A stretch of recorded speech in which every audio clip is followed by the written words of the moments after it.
Salut tout le monde, on s'est tous déjà posé la question en plein effort, est-ce que ce shaker de protéines qu'on nous vend partout va vraiment nous donner des ailes? Ou est-ce que c'est juste du marketing bien ficelé?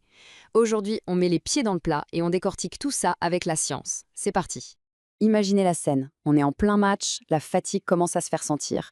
Et là, un athlète sort son shaker. Est-ce que c'est le geste qui va tout changer ou au contraire une erreur de débutant? C'est la question qui divise et on va y répondre. Ah, le marketing. Il nous vend du rêve, c'est bien connu. Des bars, des boissons, des poudres, le message est partout et il est simple. Pour exploser ses performances, il faudrait consommer des protéines, les briques de nos muscles, pendant l'effort. Mais est-ce que c'est si simple? Alors, cette idée qui semble si logique, est-ce que c'est vraiment la révolution qu'on nous promet ou est-ce qu'on serait pas en face d'un bon gros mythe? Allez, on sort la loupe de détective et on regarde ça de plus près. Parce que, soyons honnêtes, entre les slogans sur les emballages et la réalité scientifique, il y a souvent un monde. Il est temps de faire le tri. Qu'est-ce que les études nous disent vraiment?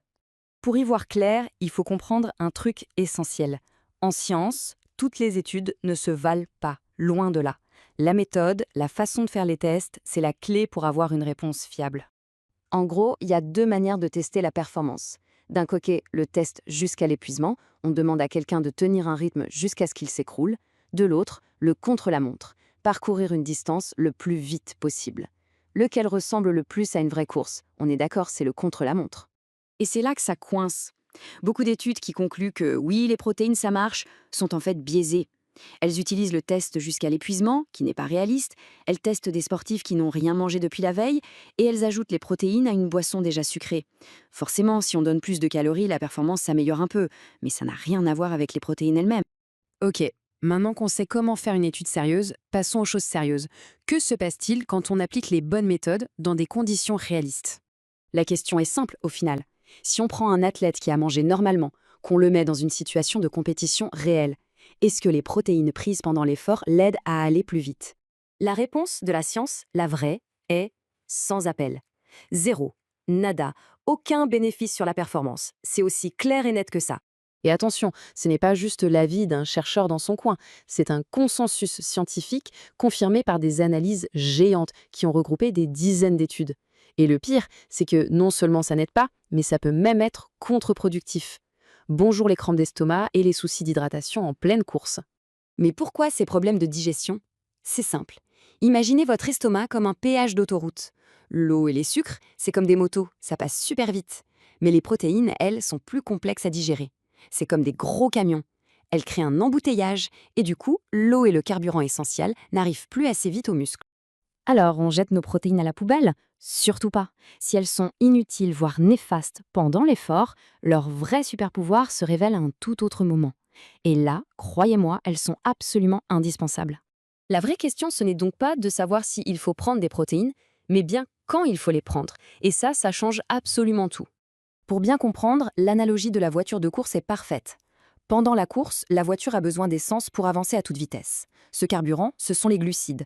C'est seulement après la course, une fois au stand, que les mécaniciens entrent en jeu pour réparer le moteur et la carrosserie.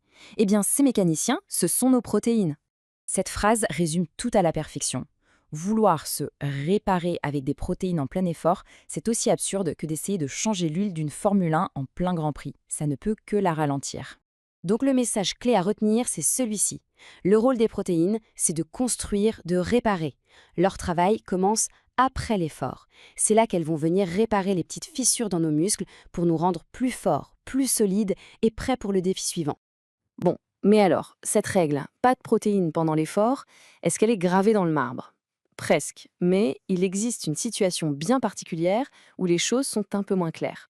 On parle ici des épreuves d'ultra-endurance, les trucs de folie qui durent plus de 10 heures, comme les ultra-trails ou les Ironman. Là, le corps est poussé dans des retranchements qu'on a du mal à imaginer. Dans ce cas très spécifique, les scientifiques sont plus prudents.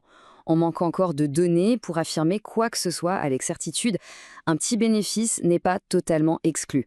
Mais attention, pour 99,9% des sports et des sportifs, la règle ne change pas. Les protéines, c'est pour après. Pour résumer, pour la plupart d'entre nous, le shaker de protéines en pleine course est un mythe marketing. Sa vraie place, c'est dans la phase de récupération. Seul l'univers de l'ultra-endurance reste une petite zone d'ombre. La science a encore tellement à nous apprendre sur les limites du corps humain.